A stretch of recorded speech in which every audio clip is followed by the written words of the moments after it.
You think you can just live here like some charity case forever? Marcus Thornfield's voice echoed through the cramped apartment hallway, his expensive Italian leather shoes clicking against the worn linoleum. $800 a month for prime downtown real estate? That was me being generous, sweetheart, but generosity has its limits. Before we jump back in, tell us where you're tuning in from, and if this story touches you, make sure you're subscribed, because tomorrow I've saved something extra special for you. Sophia Chen stood in her doorway, still wearing her scrubs from the night shift at Memorial Hospital, her dark hair pulled back in a messy bun. The eviction notice in Marcus's manicured hand crackled as he waved it dismissively. $2,000, he continued, his cold blue eyes scanning her modest apartment with obvious disdain. That's the new rent, market rate. Time you learned how the real world works instead of hiding behind that bleeding heart contract your grandmother signed. The way he said grandmother made Sophia's jaw clench, as if Elena Chen had been some naive old woman instead of the shrewd businesswoman who had built a small empire before losing it all to medical bills and predatory lending practices. The lease clearly states, Sophia began, but Marcus cut her off with a harsh laugh. The lease was a mistake, a moment of weakness from someone who's no longer here to honor foolish promises. His smile was all teeth, no warmth. You've got 30 days to pay up or get out. Maybe this will teach you that nothing in life comes free, especially not in my buildings. The story of how Sophia Chen ended up in apartment 4B of the Meridian Gardens complex began 18 months earlier in the polished conference room of Goldman & Associates investment firm. She had been sitting across from senior partner Richard Goldman, her portfolio spread across the mahogany table like a roadmap to financial independence. Impressive diversification, Goldman had said, adjusting his wire-rimmed glasses as he reviewed her holdings. Tech stocks, international bonds, real estate investment trusts. For someone your age, this level of sophistication is remarkable. At 28, Sophia had already built a substantial investment portfolio through years of careful planning and strategic risk-taking.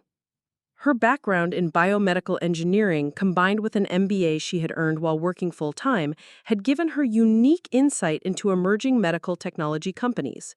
She had invested early in several startups that were now industry leaders, turning her modest inheritance from her parents into something approaching real wealth. The pharmaceutical acquisitions are particularly astute, Goldman continued. When did you first identify neurotech solutions as a potential target? Sophia smiled, remembering the long nights she had spent researching companies during her residency rotations. I was working in neurology when I noticed their breakthrough research on spinal cord regeneration. The applications were obvious, but the market hadn't caught up yet. That investment alone had increased in value by 300% over 2 years. Combined with her other holdings, Sophia's net worth had crossed into 7 figures by her 27th birthday. But wealth, she had learned from watching her grandmother's rise and fall, was only as secure as the foundation it rested on. I want to diversify into direct real estate, something tangible, buildings, preferably residential properties in emerging neighborhoods. Goldman nodded approvingly. Rental income provides steady cash flow, and real estate tends to appreciate over time. Have you identified any specific markets? Sophia replied, I'm thinking about the Riverside District. It's undervalued now, but the city's transit expansion project will transform the area within 5 years. Property values should double, maybe triple. What she didn't mention to Goldman was the personal reason driving her interest in Riverside. The neighborhood where her grandmother, Elena Chen, had lived for 40 years before being forced out by rising costs and predatory landlords. The area where Elena had run a small corner market until developers began buying up properties and pushing out longtime residents. Elena Chen had immigrated from Taiwan with nothing but determination and a fierce work ethic. She had built her market into a community cornerstone, extending credit to struggling families and creating a space where neighbors could gather and connect. But as Riverside gentrified, property taxes skyrocketed and rent increases forced out many of her customers.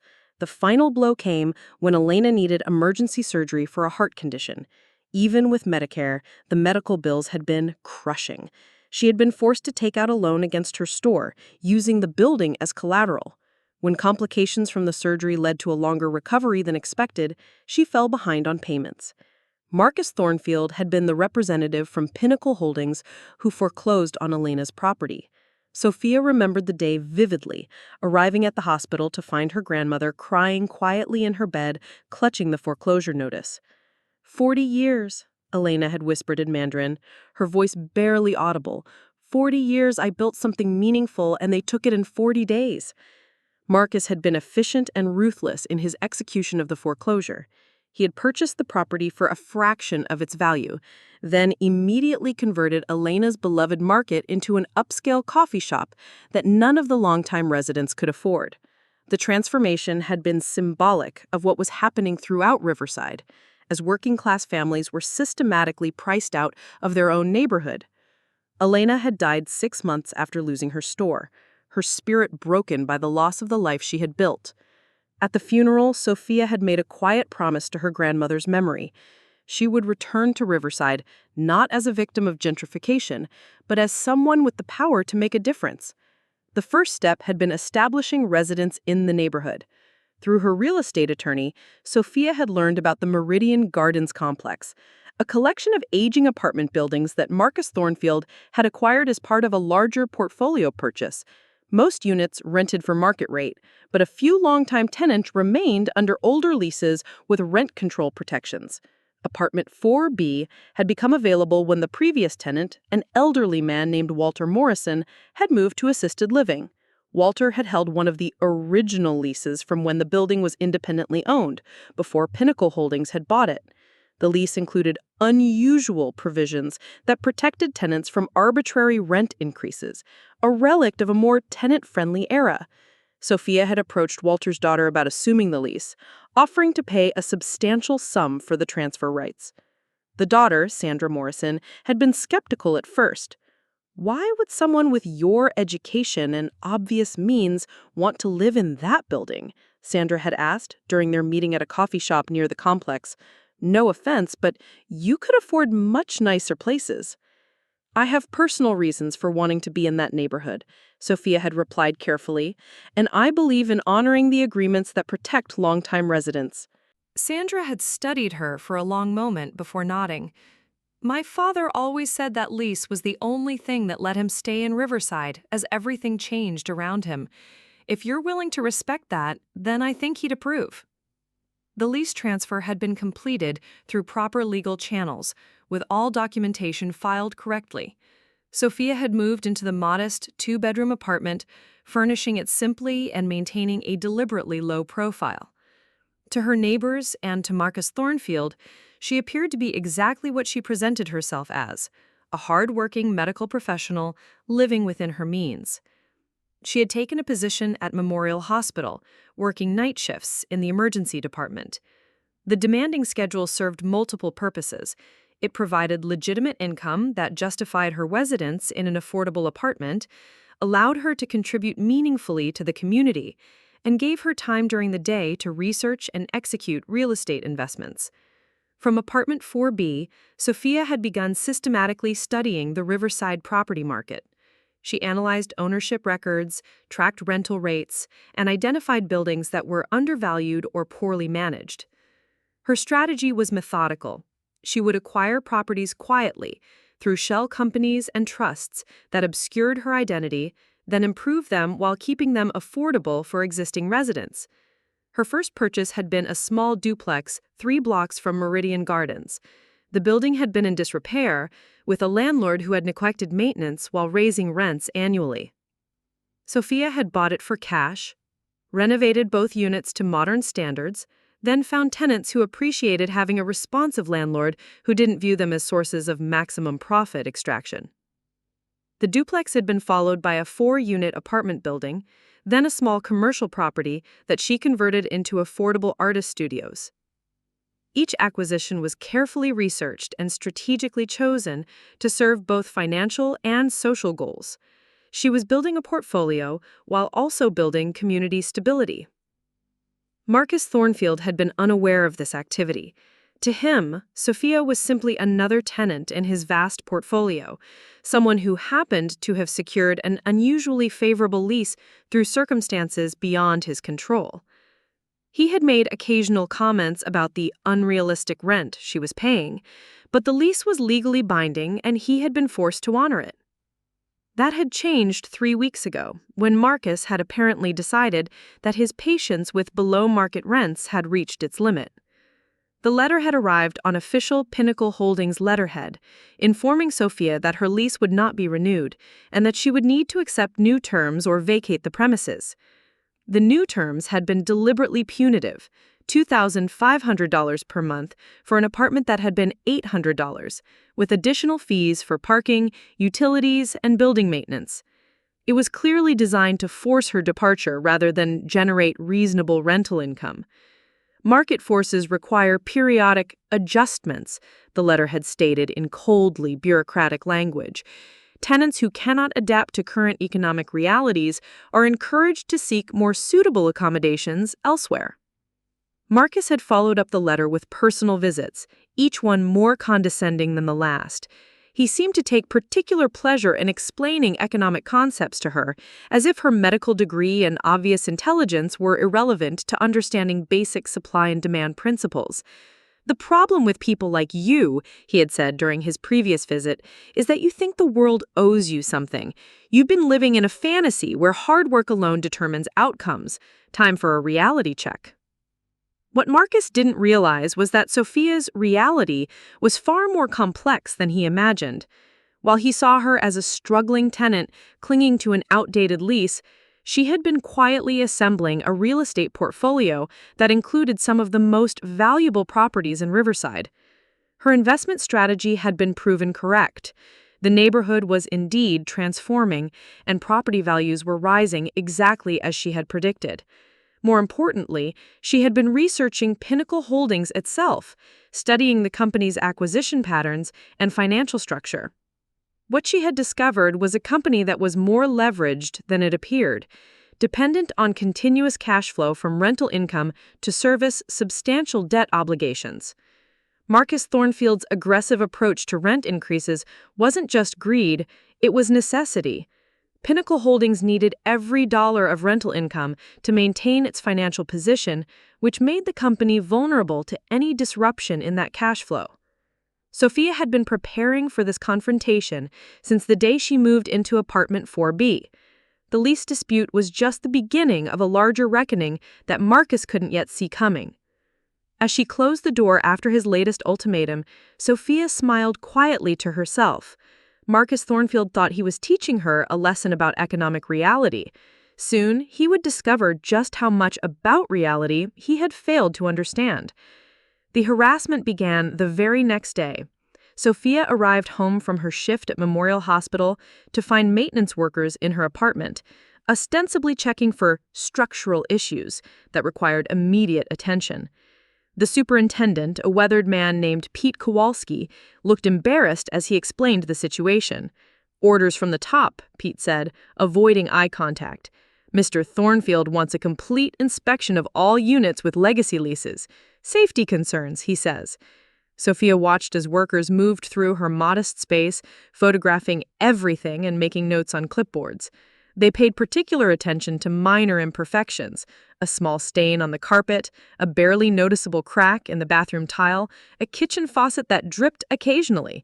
Each item was documented with the thoroughness of crime scene investigators. "These guys have been here 4 times this week," Pete continued quietly. "Same routine in old Mrs. Patterson's place on the 2nd floor and the Rodriguez family down the hall. Funny how all the safety concerns seem to be in apartments with rent control." Marcus arrived an hour later, trailing behind him a woman in an expensive suit carrying a tablet and a measuring device. He surveyed the apartment with the critical eye of someone finding fault where none had existed before. "As I suspected," he announced to his companion, loud enough for Sophia to hear clearly. "Significant code violations. The electrical outlets in the kitchen are inadequate for modern appliances. The bathroom ventilation doesn't meet current standards. And this carpeting is clearly a health hazard." The woman with the tablet nodded dutifully, typing notes. Should we issue formal citations, Mr. Thornfield? Absolutely. Full documentation for all violations. The tenant needs to understand that these legacy leases don't exempt properties from safety regulations. He turned to Sophia with a smile that contained no warmth. I'm afraid you'll need to bring the unit up to current safety standards before any lease renewal discussions can proceed. The estimate for necessary improvements should be available by Friday. Sophia maintained her composure despite the obvious harassment. I'll review whatever documentation you provide. The lease agreement specifies that major structural improvements are the landlord's responsibility. Marcus laughed dismissively. The lease is a 40-year-old document that predates modern safety requirements. Your options are simple: comply with current regulations or find more suitable housing.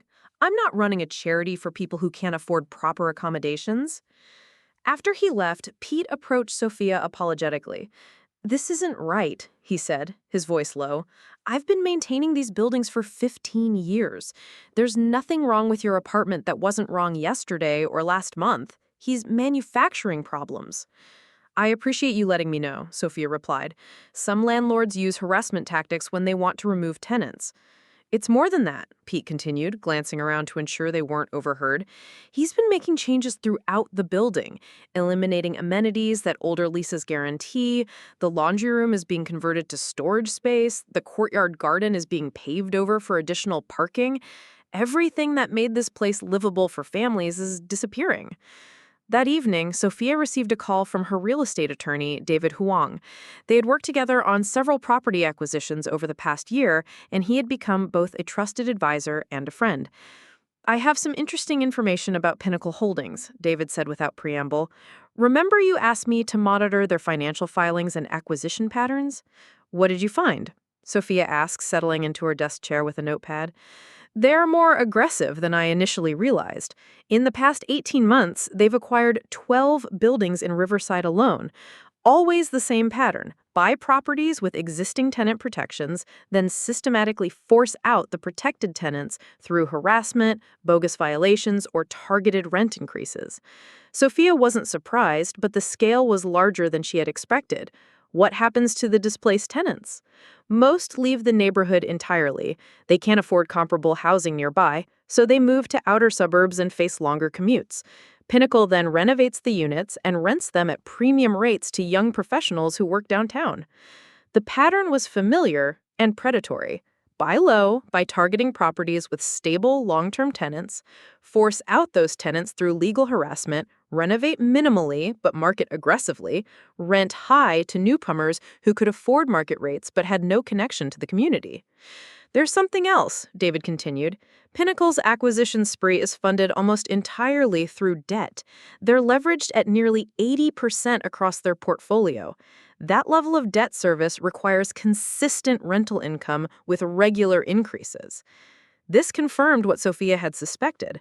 Marcus Thornfield wasn't just greedy. He was financially desperate. His company needed every dollar of rental income to maintain solvency, which explained the increasingly aggressive tactics against protected tenants. How vulnerable are they to market disruption? She asked. Very. If occupancy rates drop significantly, or if they faced unexpected capital expenses, they could find themselves in serious financial trouble.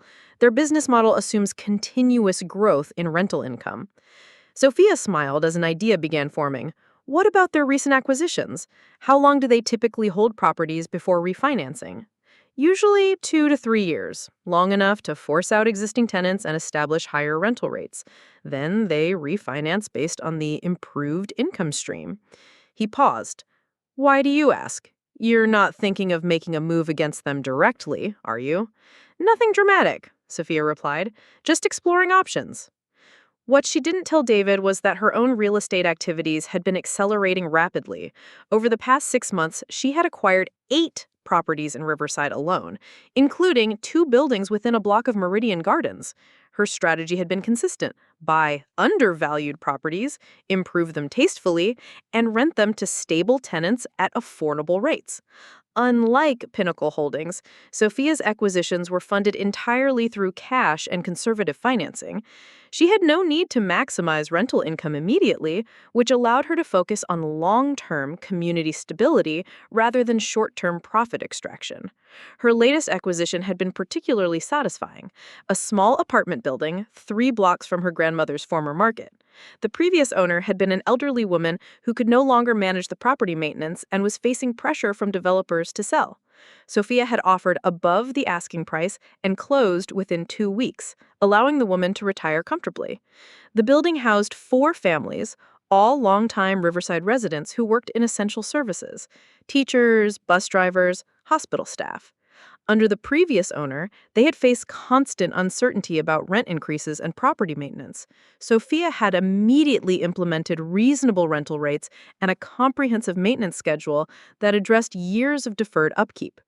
Marcus Thornfield remained unaware of these activities. Sophia's acquisitions were structured through various trusts and corporate entities that obscured her identity. To anyone conducting casual research, the buildings appeared to be owned by different investors with no obvious connection to each other. But Sophia's most ambitious project was still in development. Through David Huang's law firm, she had been quietly investigating the possibility of acquiring properties directly from Pinnacle Holdings. The company's debt load and aggressive expansion had created opportunities for patient investors with substantial cash reserves. Preparing and narrating this story took us a lot of time, so if you are enjoying it, subscribe to our channel. It means a lot to us. Now back to the story. Patterson, the elderly woman on the second floor, was served with an eviction notice claiming her television was too loud during evening hours. The Rodriguez family received citations for excessive cooking odors that allegedly violated building policies that had never existed before.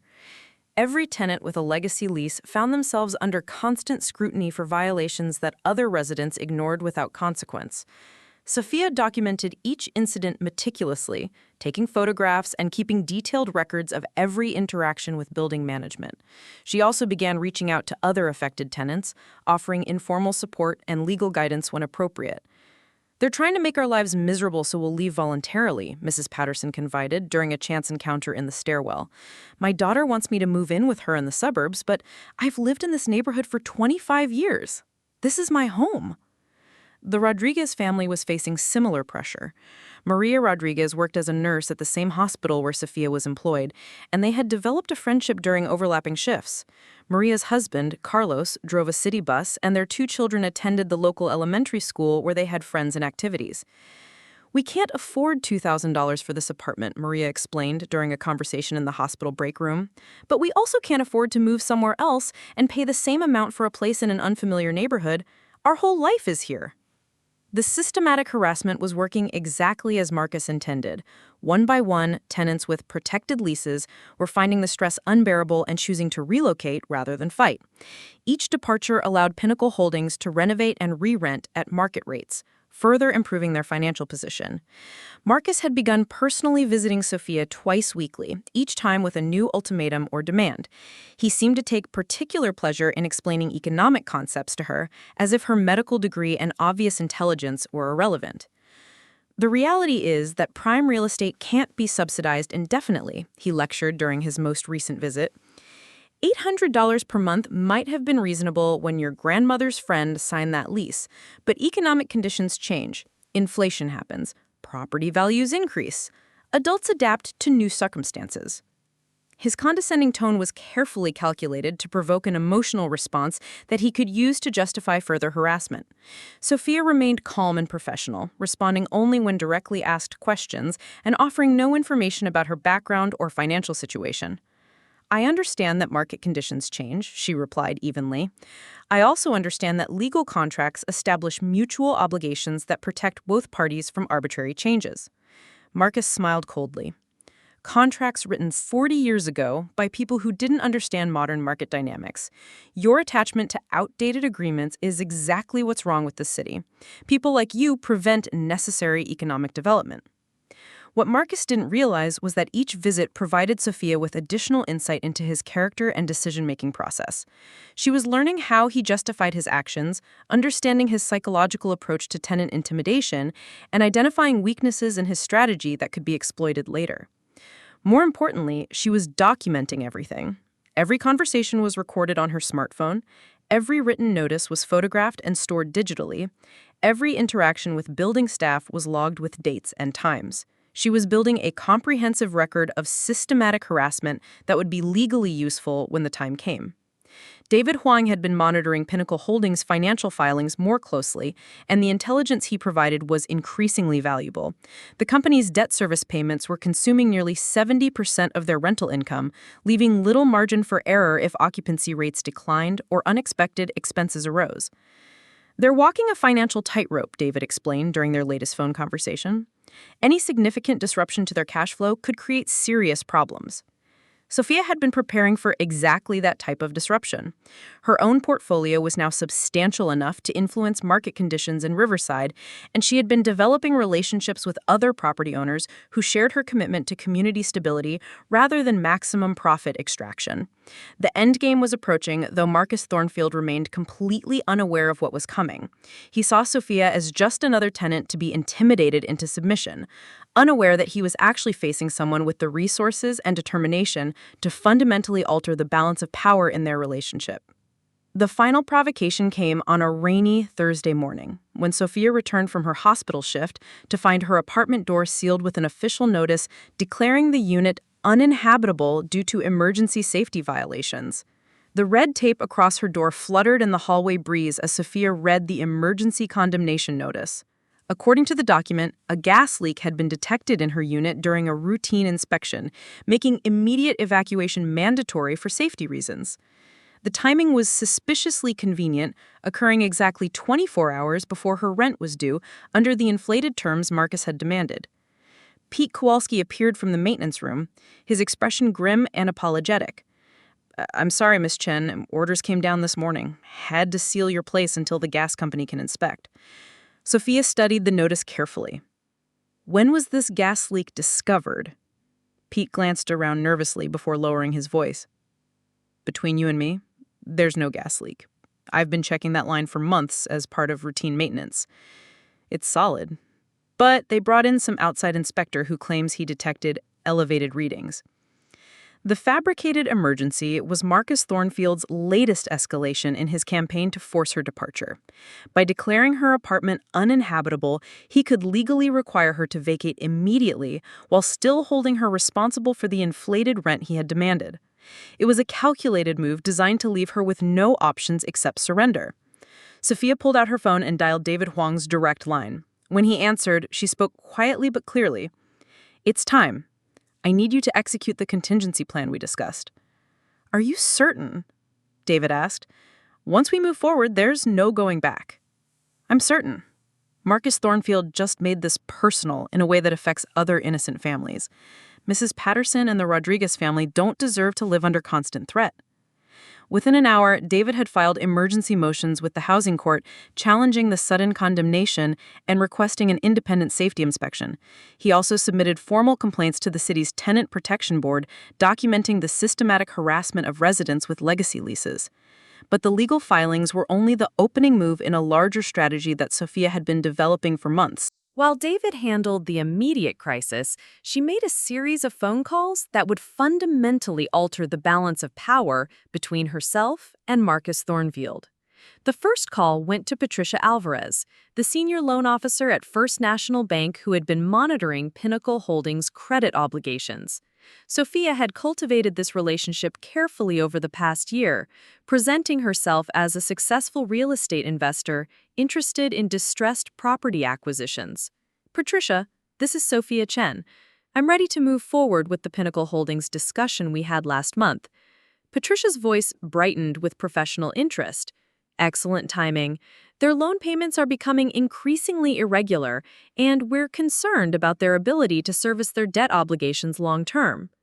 Pinnacle Holdings had borrowed heavily to fund their acquisition spree, using their existing properties as collateral for loans that financed new purchases. The company's business model depended on consistently increasing rental income to cover mounting debt service payments. Any disruption to that income stream would create a cascading financial crisis. "I'm prepared to make a cash offer for their entire Riverside portfolio," Sophia continued, 70 cents on the dollar, with closing within 30 days. The offer was deliberately structured to be attractive to a bank facing potential defaults while providing Sophia with substantial properties at below market prices. Patricia would present it to Pinnacle Holdings as their best option for avoiding foreclosure proceedings. Sophia's second call went to Jennifer Walsh, an investigative journalist with the Metro Tribune who specialized in housing issues and corporate accountability. Jennifer had been tracking predatory landlord practices throughout the city, and Sophia had been providing her with anonymous tips about Pinnacle Holdings' harassment tactics. "I have documentation of systematic tenant harassment by Pinnacle Holdings," Sophia said. "Photos, recordings, legal filings, and financial records showing a pattern of illegal behavior designed to force out protected tenants." Jennifer's interest was immediate. "How comprehensive is your evidence?" "Complete enough to support a front-page investigation. I can provide you with testimony from affected tenants, documentation of fabricated violations, and financial analysis showing how the harassment serves their debt management strategy." The third call was to Marcus Thornfield himself. Sophia had debated whether direct confrontation was wise, but she wanted to offer him one final opportunity to resolve the situation before his world collapsed around him. Marcus answered on the second ring, his voice carrying its usual condescending tone. "Miss Chen, I hope you're calling to discuss your departure timeline. The emergency condemnation makes your housing situation quite urgent." "Actually, Mr. Thornfield, I'm calling to offer you a business proposition. I'd like to purchase the Meridian Gardens complex." The silence on the line lasted several seconds before Marcus recovered enough to respond. "I'm sorry, what? You want to purchase the building? I think you've misunderstood your financial situation." "Not at all. I'm prepared to make a cash offer of $4.2 million, which represents fair market value based on current rental income and property conditions." Marcus laughed dismissively. "This is ridiculous. You're a hospital worker living in subsidized housing. You couldn't afford the down payment on a mortgage application, let alone a cash purchase. Perhaps we should meet to discuss the details. I believe you'll find my financial capabilities more substantial than you've assumed." The meeting was arranged for the following afternoon in the conference room of Goldman & Associates, where Sophia maintained her primary investment accounts.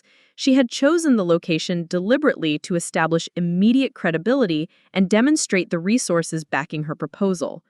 Marcus arrived with his attorney, a sharp-suited man named Bradley Chen who specialized in real estate transactions.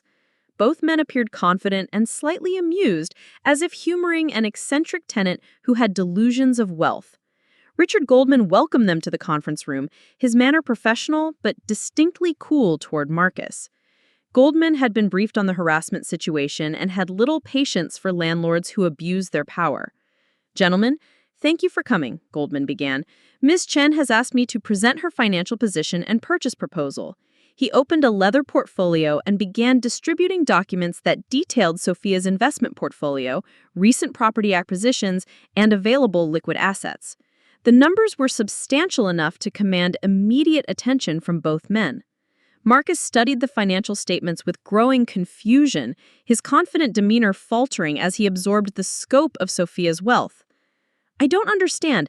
How does someone with this level of assets end up living in rent-controlled housing?"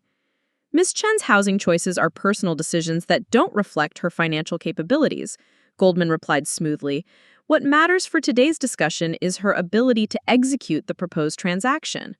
Bradley examined the documents more carefully, his legal training allowing him to quickly assess their legitimacy. "These holdings are impressive, but they don't explain why Ms. Chen would want to purchase a building where she is currently engaged in a lease dispute." Sophia spoke for the first time since the introductions. "The lease dispute, as you call it, represents exactly why I want to purchase the property. I believe tenants deserve stable housing without harassment or arbitrary rent increases." Marcus found his voice again, though it lacked its usual authoritative tone. "This is some kind of elaborate joke. You're trying to manipulate me into dropping the lease modifications." "The lease modifications are already being challenged in housing court," Sophia replied calmly. "This purchase offer is separate from that legal process. I'm offering you an opportunity to liquidate a property that's generating significant legal and public relations problems." As if on cue, Goldman's assistant entered the conference room and handed him a copy of the Metro Tribune's morning edition. The front page featured a large headline reading, "Predatory Landlord Targets Elderly Tenants," above a photograph of Marcus entering the Meridian Gardens building. Marcus grabbed the newspaper and scanned the article, his face reddening as he read details about Pinnacle Holdings' harassment tactics, fabricated violations, and systematic targeting of tenants with rent-controlled leases. The story included quotes from Mrs. Patterson, the Rodriguez family, and several other affected residents. "Where did this information come from?" he demanded, looking around the table accusingly. "Investigative journalism often involves sources who prefer to remain anonymous," Goldman observed. "What matters is whether the reporting is accurate." Bradley was reading over Marcus's shoulder, his expression growing increasingly grave as he absorbed the legal implications of the documented harassment.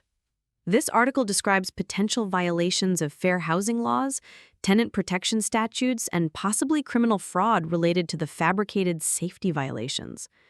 The final blow came when Goldman's assistant returned with another document, this one from First National Bank.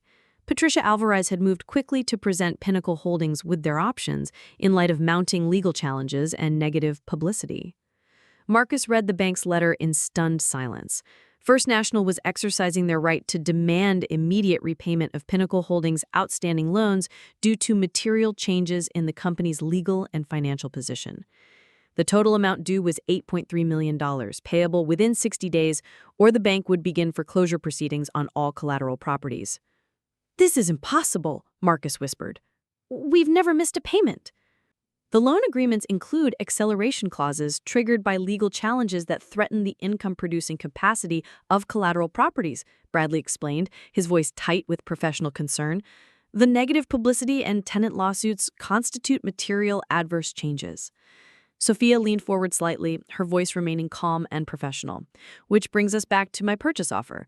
$4.2 million for Meridian Gardens, closing within 2 weeks. Cash transaction, no financing contingencies." The mathematics were brutal but simple. Pinnacle Holdings needed immediate liquidity to satisfy the bank's demands, but their properties were now considered distressed assets due to the legal challenges and negative publicity. Sophia's offer, while below what Marcus might have expected under normal circumstances, represented his best option for avoiding complete financial collapse. Marcus looked around the conference room desperately, as if seeking some escape from the trap that had closed around him.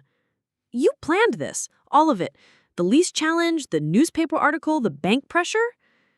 "I documented systematic harassment and shared that information with appropriate authorities. The consequences you're experiencing are the natural result of your own actions." She paused, allowing the full weight of his situation to settle before continuing. "However, I'm not interested in destroying you personally. I'm interested in ensuring that tenants have stable, affordable housing without fear of retaliation or harassment." Goldman placed another set of documents on the table. "Ms. Chen has prepared a comprehensive offer for Pinnacle Holdings' entire Riverside portfolio.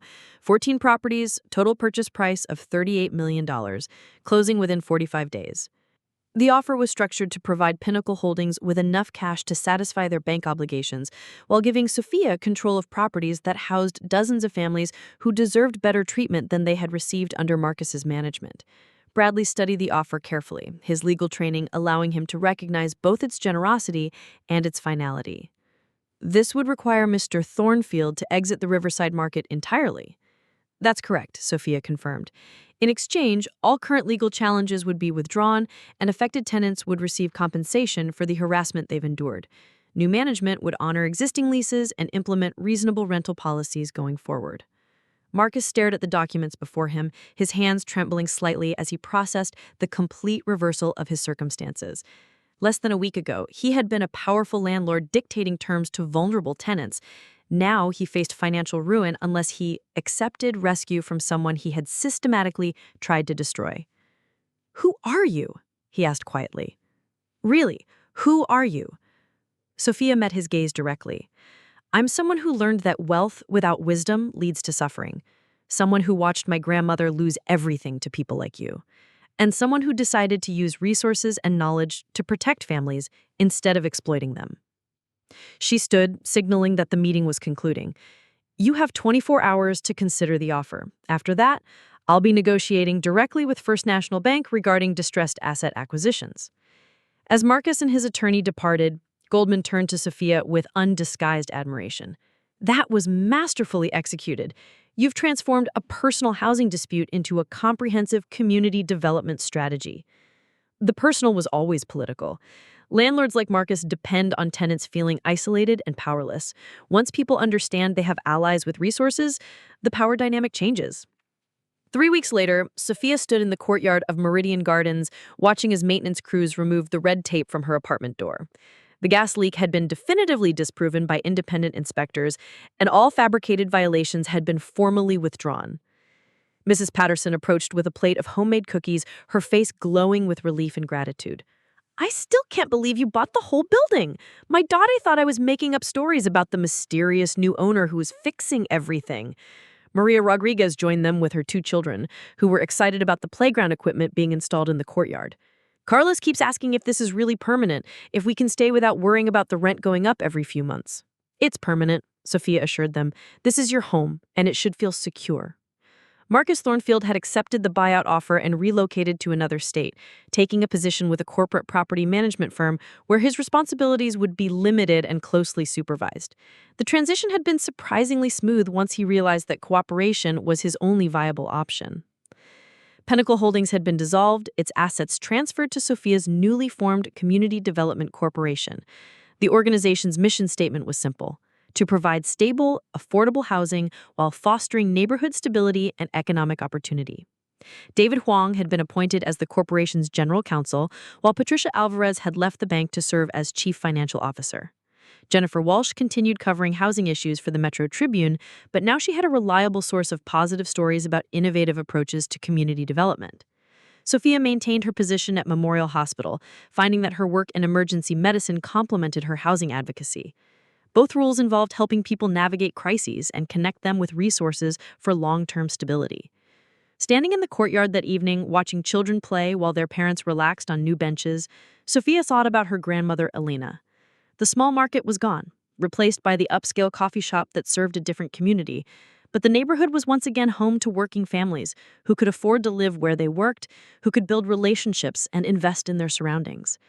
The transformation hadn't been about revenge against Marcus Thornfield, though justice had certainly been served. It had been about proving that wealth could be used to strengthen communities rather than extract value from them. About demonstrating that tenants weren't powerless when they had advocates with resources and determination. Her phone buzzed with a text message from David about another potential property acquisition in an adjacent neighborhood where similar harassment patterns were emerging. Sophia smiled as she typed her response, ready to expand their community development work to help more families achieve housing security. The lesson Marcus had tried to teach her about economic reality had backfired completely. She had learned that reality was more complex than he understood, and that power dynamics could shift quickly when people were willing to use resources strategically for community benefit rather than personal gain. As the sun set over Riverside, Sophia walked back toward her apartment in Meridian Gardens, grateful for the journey that had brought her home to a community she could now help protect and strengthen for years to come. 6 months after the Pinnacle Holdings acquisition, Sophia found herself navigating challenges she hadn't anticipated when she first decided to confront Marcus Thornfield. The transition from secret investor to public community advocate had brought opportunities and complications in equal measure. The morning started with a crisis call from Janet Morrison, the property manager Sophia had hired to oversee day-to-day operations at the Meridian Gardens complex. Janet had 20 years of experience in residential management, but she had never dealt with the unique dynamics of a property owner who prioritized community stability over maximum profit extraction. "We have a situation with the Chen family in Building 3, Janet explained as they walked through the complex grounds. Mr. Chen lost his job at the textile factory last month, and they're 3 weeks behind on rent. Under normal circumstances, I would begin eviction proceedings." Sophia paused near the playground where Chen's 2 young daughters were playing with other neighborhood children. The factory closure had affected dozens of families in Riverside, as manufacturing jobs continued to migrate to lower-cost regions. Traditional landlords would view the situation as a simple business decision: remove non-paying tenants and replace them with financially stable renters. "What do you recommend?" Sophia asked, genuinely interested in Janet's perspective. "Honestly, I'm not sure. Mr. Chen is actively looking for work, and Mrs. Chen just started a part-time position at the grocery store. They're good tenants who maintain their apartment well and contribute positively to the community. But if we don't collect rent consistently, other tenants might expect similar flexibility." The dilemma highlighted a fundamental challenge in Sophia's approach to property management. Creating genuine community stability required balancing compassion with financial sustainability. Too much flexibility could undermine the economic viability of the properties, but too much rigidity would recreate the predatory patterns she had sought to eliminate. "Let's set up a meeting with the Chen family," Sophia decided. "We'll explore options for temporary rent reduction, deferred payments, and connections to job placement services. The goal is helping them maintain housing stability while they navigate this transition." Janet nodded approvingly. "I'll arrange something for tomorrow afternoon." "There's something else we need to discuss. The Rodriguez family has been asking about purchasing their unit. They're interested in building equity instead of paying rent indefinitely." This was another complexity Sophia hadn't fully anticipated. Several long-term tenants had expressed interest in homeownership now that they felt secure in their housing situation. Converting rental units to condominiums could provide families with wealth-building opportunities, but it would also reduce the availability of affordable rental housing for future residents. "What are your thoughts on a mixed ownership model?" Sophia asked as they entered the community room, which had been converted from unused storage space. "It could work if we're strategic about it. Sell to current tenants who want to build equity while maintaining a percentage of units as affordable rentals for families who aren't ready for homeownership." The community room had become a hub of neighborhood activity since its renovation. Tuesday evenings featured English conversation classes for recent immigrants, taught by retired teachers who lived in the complex.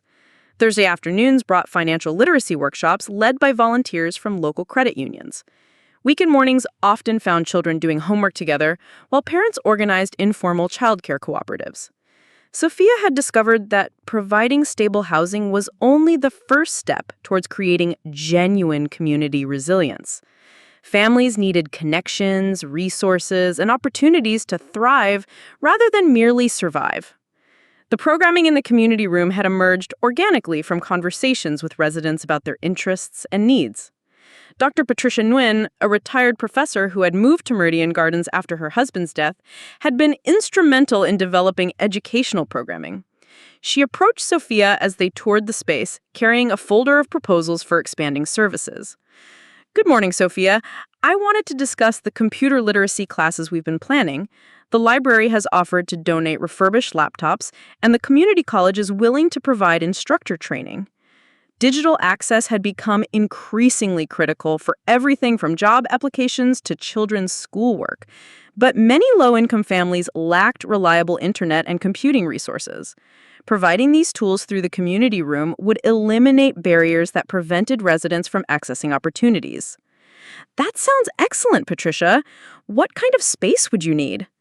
"The corner area by the windows would be perfect. We could set up 6 workstations and still leave room for other activities. I've also been thinking about starting a small business incubator program." "That idea intrigues, Sophia. Tell me more about that." "Several residents have entrepreneurial ideas, but lack access to resources and mentorship.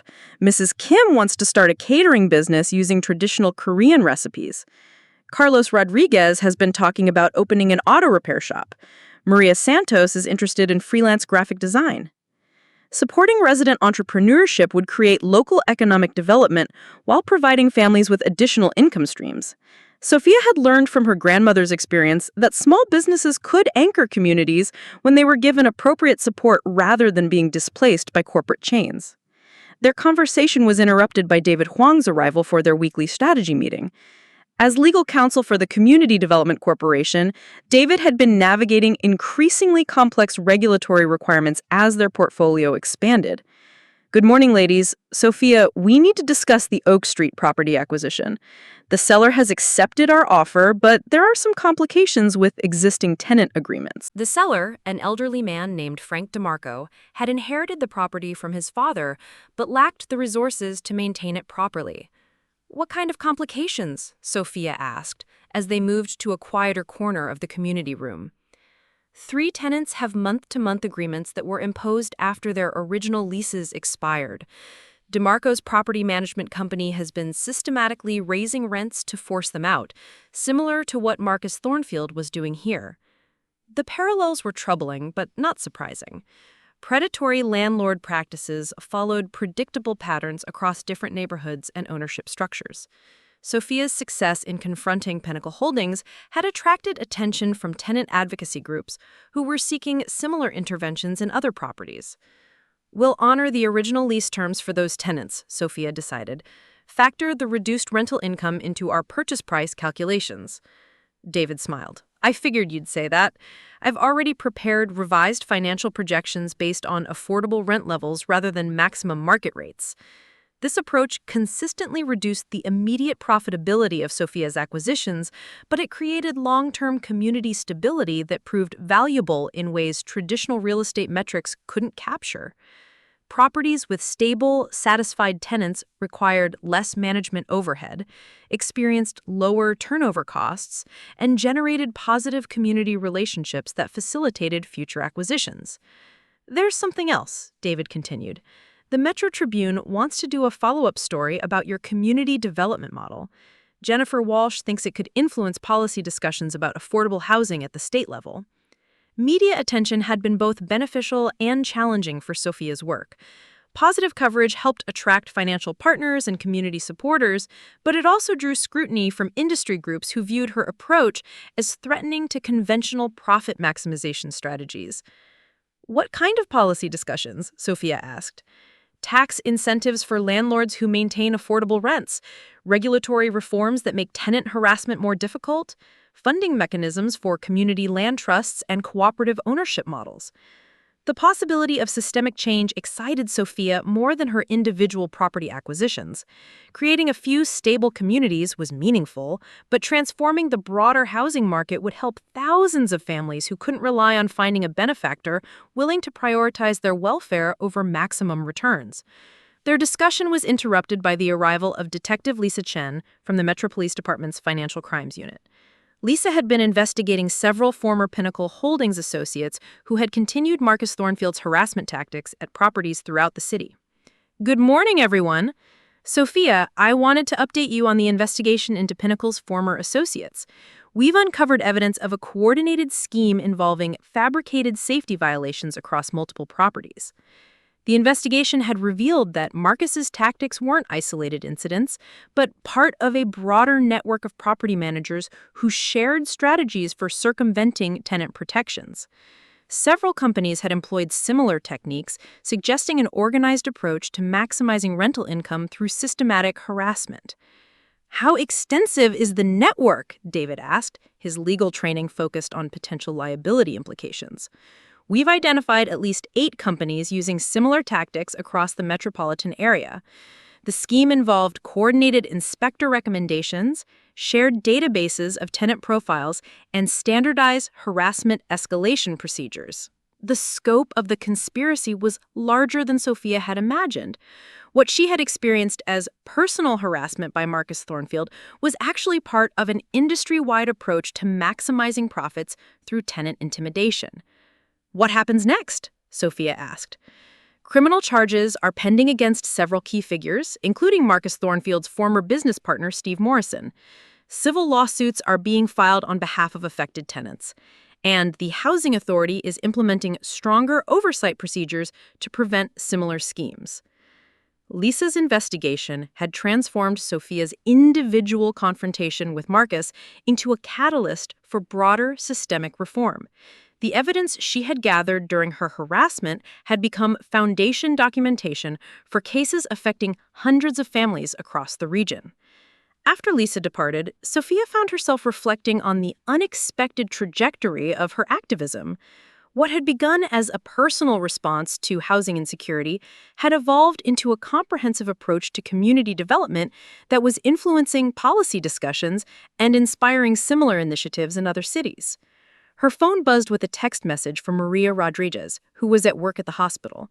"Emergency in Building 2. Mrs. Patterson fell and needs help." Sophia immediately headed to the second floor where she found several neighbors gathered outside Mrs. Patterson's apartment. The elderly woman had slipped while getting out of her bathtub and was unable to stand without assistance. "I'm so embarrassed," Mrs. Patterson said as Sophia and Dr. Nguyen helped her to a chair. "At my age, I should be more careful." "Accidents happen," Sophia replied gently. "The important thing is making sure you're not seriously injured." After ensuring that Mrs. Patterson was stable and arranging for her daughter to visit later that day, Sophia realized that aging residents would require additional support services as the community developed. Simple modifications like grab bars and shower seats could prevent serious injuries, while social programming could address isolation that many elderly residents experienced. "We should consider partnering with local healthcare providers," Dr. Nguyen suggested as they discussed the incident later. "Regular wellness checks, safety assessments, and social activities specifically designed for seniors." The suggestion aligned with Sophia's broader vision of creating communities that supported residents throughout different life stages, rather than forcing them to relocate when their needs changed. Many elderly residents were forced out of their neighborhoods not because they couldn't afford housing, but because they couldn't access appropriate support services. That evening, Sophia attended a city council meeting where affordable housing policies were being debated. She had been invited to speak about her community development model and its potential applications for addressing the housing crisis more broadly. The council chambers were packed with developers, tenant advocates, and residents from various neighborhoods throughout the city. The divide between different stakeholder groups was immediately apparent, with developers advocating for reduced regulations and advocates demanding stronger tenant protections. Councilwoman Rebecca Torres, who chaired the Housing Committee, introduced Sophia as someone who had found innovative ways to balance community needs with financial sustainability. As Sophia approached the podium, she noticed several familiar faces in the audience. Marcus Thornfield sat in the back row, apparently monitoring discussions that might affect his future business interests. Jennifer Walsh was in the press section, preparing to cover the policy debate for the Metro Tribune. "Thank you for the opportunity to speak," Sophia began. 18 months ago, I was a tenant facing harassment and arbitrary rent increases. Today, I'm a property owner committed to demonstrating that affordable housing can be financially sustainable when we prioritize long-term community stability over short-term profit maximization. She outlined her approach to property acquisition, tenant relations, and community programming, emphasizing how stable housing enabled families to invest in education, entrepreneurship, and civic engagement, rather than constantly searching for affordable alternatives. The traditional model assumes that landlords and tenants have fundamentally opposing interests, Sophia continued, but our experience suggests that both groups benefit when properties are managed for community stability rather than maximum extraction. Questions from council members focused on the scalability and replicability of her model. Councilman Michael Davidson, who had received significant campaign contributions from developer groups, expressed skepticism about whether her approach could work without subsidies or philanthropic support. "Ms. Chen, your model appears to depend on having substantial personal wealth that allows you to accept below-market returns on investment. How could this approach be adopted by typical property investors who need competitive returns?" The question highlighted a fundamental challenge in promoting alternative development models. Most investors lacked both the financial resources and the motivation to prioritize community benefits over maximum returns. "That's an excellent question," Sophia replied. "Our financial analysis shows that properties managed for stability actually generate competitive long-term returns when you factor in reduced turnover costs, lower maintenance expenses, and decreased management overhead. The key is having patient capital that can accept lower initial returns in exchange for sustainable long-term income." She proposed several policy mechanisms that could encourage broader adoption of community-focused management: tax incentives for landlords who maintained affordable rents, regulatory reforms that streamlined processes for responsible property owners, and public-private partnerships that could provide patient capital for community development projects. During the public comment period, several residents from Meridian Gardens and other properties in Sophia's portfolio spoke about their experiences under community-focused management. Their testimonies were powerful, describing how housing stability had enabled children to perform better in school, parents to pursue education and training opportunities, and elderly residents to age in place with dignity. Marcus Thornfield did not speak, but Sophia noticed him taking notes throughout the proceedings. His presence suggested continued interest in housing policy discussions, though whether motivated by business opportunities or personal curiosity remained unclear.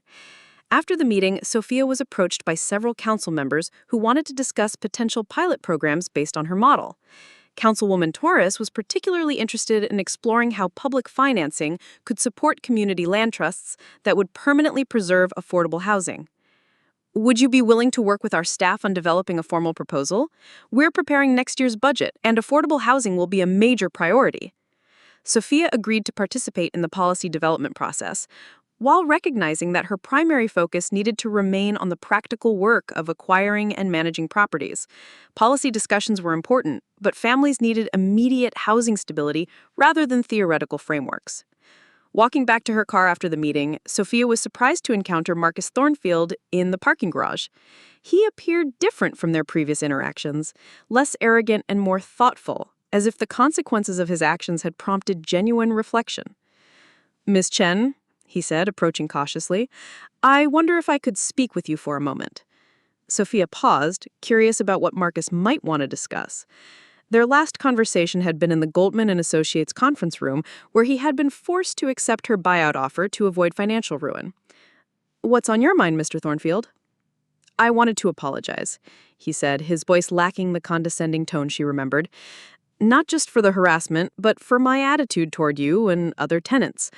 I convinced myself that business success justified treating people as obstacles rather than human beings." The apology seemed genuine, though Sophia remained cautious about his motivations.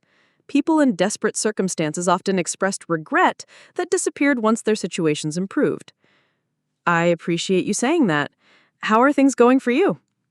Marcus sighed, looking older than Sophia remembered. "I'm working for a property management company in Phoenix. Entry-level position, strict oversight, no interaction with tenants. It's humbling, but probably necessary." He paused, seeming to gather courage for what he wanted to say next. "I've been following the council discussions about your housing model. What you've accomplished is impressive, and I think I understand now why my approach was ultimately self-defeating." "How so?" "Treating tenants as adversaries created constant conflict that consumed enormous amounts of time and energy. You've shown that cooperation actually generates better outcomes for everyone involved." The conversation was surreal, given their previous interactions, but Sophia sensed that Marcus's transformation might be genuine. People could change when they faced consequences severe enough to force genuine self-reflection. "Are you planning to return to property management?" "Eventually, but with a very different approach. I'm thinking about focusing on affordable housing development rather than high-end rentals. There's clearly a need for it, and frankly, I'd like to do something that helps people rather than exploiting them." Sophia studied him carefully, looking for signs of manipulation or insincerity. What she saw was someone who appeared genuinely chastened by the experience of losing everything through his own poor decisions. "If you're serious about that, I'd be willing to discuss opportunities for partnership on specific projects. But any collaboration would require absolute transparency and shared commitment to community benefit rather than profit maximization." Marcus nodded eagerly. "I understand, and I know I'd have to earn trust that I've already destroyed once. But if you're willing to consider it, I'd be grateful for the chance to learn from someone who's figured out how to do this work ethically." They exchanged contact information, though Sophia made no commitments beyond agreeing to future conversations. Trust would need to be rebuilt gradually through demonstrated actions rather than promises, but she believed in the possibility of redemption for people willing to do the difficult work of genuine change. Driving home through Riverside, Sophia reflected on the evening's events. The city council meeting had demonstrated growing political interest in alternative housing models, while her conversation with Marcus suggested that even former adversaries could become allies under the right circumstances. Her phone rang as she pulled into the Meridian Gardens parking lot. David Huang was calling with an update on the Oak Street acquisition. "Good news," he announced. "All the paperwork has been finalized and we can close on Friday. The 3 tenants with month-to-month agreements are thrilled about returning to stable leases." The Oak Street building would become the 6th property in Sophia's portfolio, housing 36 families and expanding her community development work into a new neighborhood. Each acquisition brought different challenges and opportunities, but the fundamental approach remained consistent: prioritize community stability, maintain affordable rents, and invest in programming that supported resident success. There's something else, David continued. I've been contacted by developers in Minneapolis and Atlanta who are interested in replicating our model in their cities. They're looking for consultation on acquisition strategies and management practices. The interest from other cities was flattering, but also concerning. Sophia worried that her approach might be copied superficially without the underlying commitment to community benefit that made it effective. Well-intentioned but poorly executed affordable housing projects could actually harm residents more than traditional market-rate development. "Let's be careful about that," she replied. "I'd want to work only with people who demonstrate genuine commitment to community-focused development, rather than using affordable housing as a marketing strategy." As she walked through the Meridian Gardens courtyard, Sophia noticed lights on in the community room where a group of teenagers were working on homework together.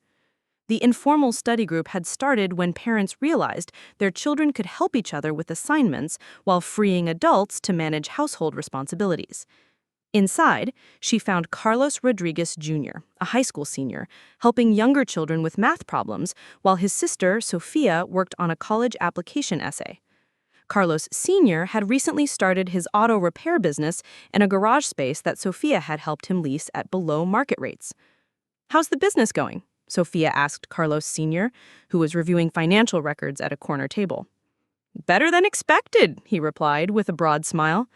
"Word of mouth is bringing in new customers, and the location is perfect for serving the neighborhood. I'm thinking about hiring an assistant next month." The small business development had become one of the most rewarding aspects of Sophia's community work. Supporting resident entrepreneurship created local economic opportunities while keeping spending within the neighborhood rather than flowing to corporate chains located elsewhere. Sophia Rodriguez looked up from her essay. "Ms. Chen, I wanted to thank you for the college scholarship information Dr. Nguyen shared.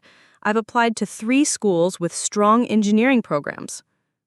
Educational support had emerged as another critical component of community development. Many residents' children had academic potential that was being constrained by limited access to information about opportunities and resources. Connecting families with educational guidance and financial aid opened possibilities that had seemed impossible under conditions of housing insecurity. "That's wonderful, Sophia. Engineering is a field that needs more diverse perspectives, and I think you'd excel in it." The conversation reminded Sophia of her own educational journey and the mentorship she had received from professors who recognized her potential. Creating pathways for the next generation felt like completing a circle of support that had begun with her own family's immigrant experience. As she climbed the stairs to her apartment, Sophia noticed that Mrs. Patterson's lights were still on. She knocked gently and found the elderly woman reading with a heating pad on her back. "How are you feeling after this morning's fall?" "Much better, thank you. My daughter brought over some safety equipment, grab bars, a shower seat, and one of those emergency alert buttons. I guess it's time to admit I need a little extra help." The conversation highlighted another dimension of community development that Sophia was still learning to navigate. Aging in place required thoughtful support systems that preserved independence while ensuring safety. Many elderly residents preferred to remain in familiar neighborhoods rather than move to institutional care, but they needed services and modifications that traditional landlords rarely provided. "Would you be interested in a community discussion about aging in place resources?" Sophia asked. Dr. Nguyen has been thinking about programming specifically for senior residents. Mrs. Patterson brightened at the suggestion. That would be wonderful. There are several of us who could benefit from sharing information about services and support options. In her own apartment, Sophia settled at her desk to review financial reports from her properties and plan for the upcoming week. The community development work had become more complex and time-consuming than she had initially anticipated, but it was also more rewarding than her previous focus on investment portfolio management. Her laptop chimed with an email from Richard Goldman, who was forwarding an invitation to speak at a national conference on innovative housing finance. The event would bring together developers, policymakers, and community advocates to discuss emerging models for addressing affordable housing shortages. This could be an excellent opportunity to share your approach with a broader audience, Goldman had written. The housing crisis is affecting cities nationwide, and your model offers practical solutions that others could adapt to their local contexts. Sophia considered the invitation carefully. National visibility could help spread community-focused development practices, but it could also lead to misunderstandings or superficial implementations that failed to achieve meaningful benefits for residents. She decided to accept the speaking engagement while being clear about the limitations and requirements of her approach. Effective community development required patient capital, genuine commitment to resident welfare, and willingness to accept lower short-term returns in exchange for sustainable long-term benefits. The next morning brought a call from Detective Sophia Chen with an update on the Pinnacle Holdings investigation.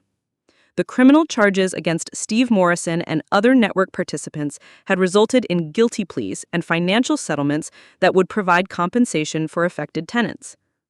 We've also identified assets that were purchased with profits from the harassment schemes, Lisa explained. Those will be forfeited and could potentially be used to fund victim compensation or affordable housing development. The legal resolution provided a satisfying conclusion to the investigation while creating resources that could support additional community development work. Sophia had learned that justice often required both individual accountability and systemic change to prevent similar problems from recurring. Later that day, she received a surprise visit from Frank DeMarco, the seller of the Oak Street property. Frank appeared nervous but determined as he sat in the Meridian Gardens community room. Miss Chen, I wanted to thank you for purchasing my building and for treating my tenants fairly, but I also wanted to ask you for your advice about something. Frank explained that he owned 2 other small properties that he was considering selling due to his age and declining health. Rather than listing them with traditional brokers, he wondered if Sophia might be interested in acquiring them for her community development portfolio. Why come to me specifically? Sophia asked. Because I've seen how you treat people. My father built that Oak Street building as affordable housing for working families, and I always felt guilty about what happened under the property management company. They pushed out good tenants to maximize profits, and I didn't have the knowledge or energy to stop them. Frank's properties could house an additional 20 families while extending Sophia's work into a third neighborhood. The acquisition would also prevent the buildings from being purchased by developers who might continue the pattern of harassment and displacement. I'd be interested in discussing terms, Sophia replied, but I'd want to ensure that current tenants are protected and that the buildings are maintained as affordable housing permanently.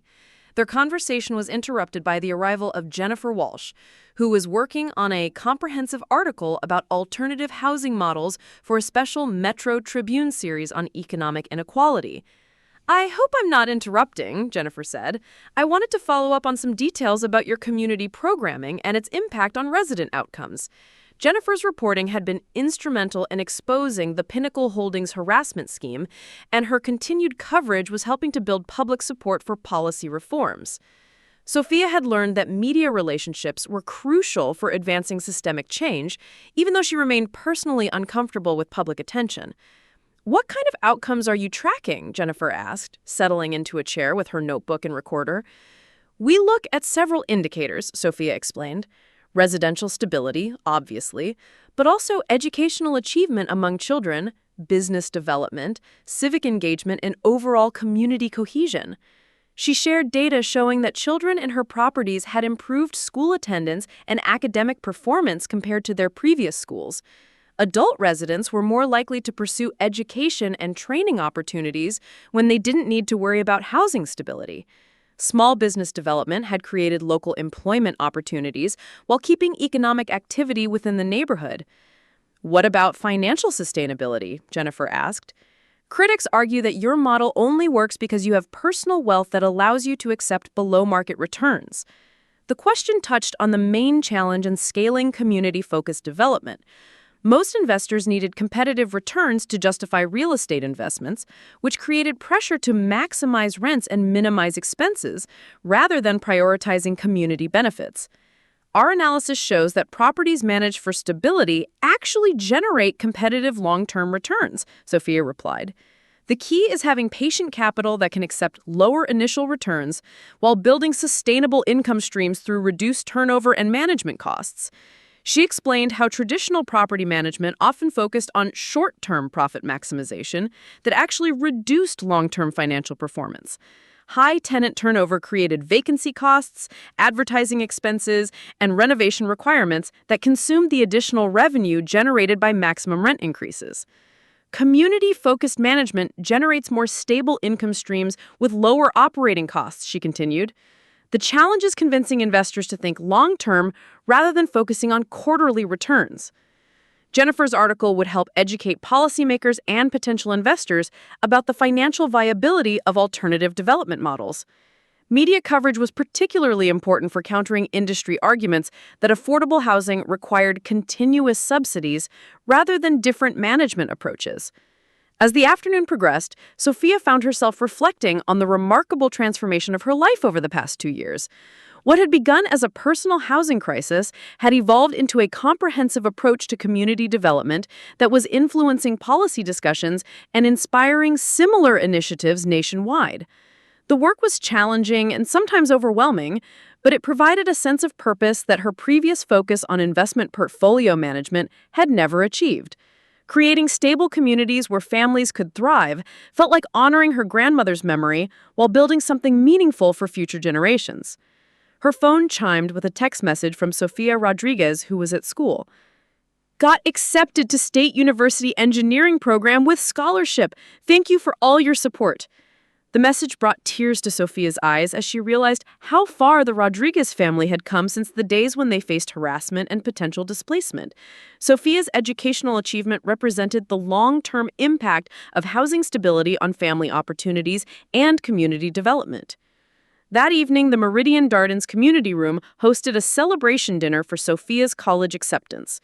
Families from throughout the complex gathered to share food and congratulate one of their own on achieving an important milestone. Dr. Nguyen had organized the event, recognizing that community celebrations were important for building social connections and acknowledging individual achievements. The potluck dinner featured dishes representing the diverse backgrounds of residents, Korean, Mexican, Ethiopian, and Southern American traditions, all contributing to a feast that reflected the neighborhood's cultural richness.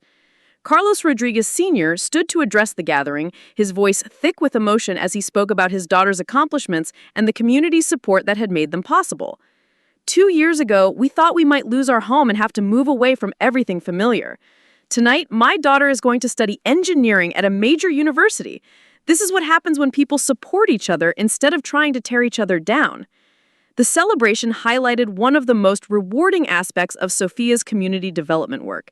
Individual achievements became community victories when everyone felt invested in each other's success rather than competing for limited resources.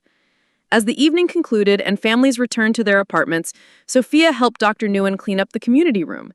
The space that had once been unused storage now served as the heart of neighborhood life, hosting everything from children's birthday parties to financial literacy workshops. You know, Dr. Nguyen said as they stacked folding chairs, this reminds me of the community center where I grew up in Vietnam. My parents always said that a neighborhood isn't just buildings and streets, it's the relationships between people who choose to care about each other. The observation resonated with Sophia's understanding of what made communities successful. Physical infrastructure was important, but social infrastructure, The networks of support and mutual aid that connected neighbors was what transformed housing into true homes. Walking back to her apartment, Sophia felt grateful for the unexpected journey that had brought her to this point.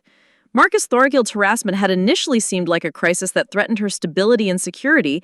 Instead, it had become an opportunity to discover her purpose and create something meaningful for dozens of families who deserved better than predatory landlord practices. Her phone buzzed with a final message of the day. This one from David Huang with legal documents related to the Oak Street closing. Tomorrow would bring new challenges and opportunities, as her portfolio expanded and her community development work reached more families. But tonight, she was content to reflect on Sophia Rodriguez's college acceptance, Mrs. Patterson's improved safety measures, Carlos Sr.'s growing business, and the dozens of other small victories that occurred when people had stable housing and supportive communities. The transformation from harassment victim to community champion had been unexpected and sometimes difficult, but it had ultimately led her to work that felt both personally meaningful and socially important. Marcus Thornfield had tried to teach her a lesson about economic reality, but the real lesson had been about the power of patient capital, community focus, and genuine commitment to helping others thrive. As she turned off the lights in her apartment, Sophia smiled at the thought of tomorrow's possibilities. There were more properties to acquire, more families to support, and more proof to gather that alternative approaches to housing development could create better outcomes for everyone involved. The story that had begun with red tape across her door was ending with keys to buildings throughout Riverside, but more importantly, it was ending with a community of families who finally had the stability they needed to pursue their dreams and support each other's success. Up next, you've got two more standout stories right on your screen. If this one hit the mark, you won't want to pass these up.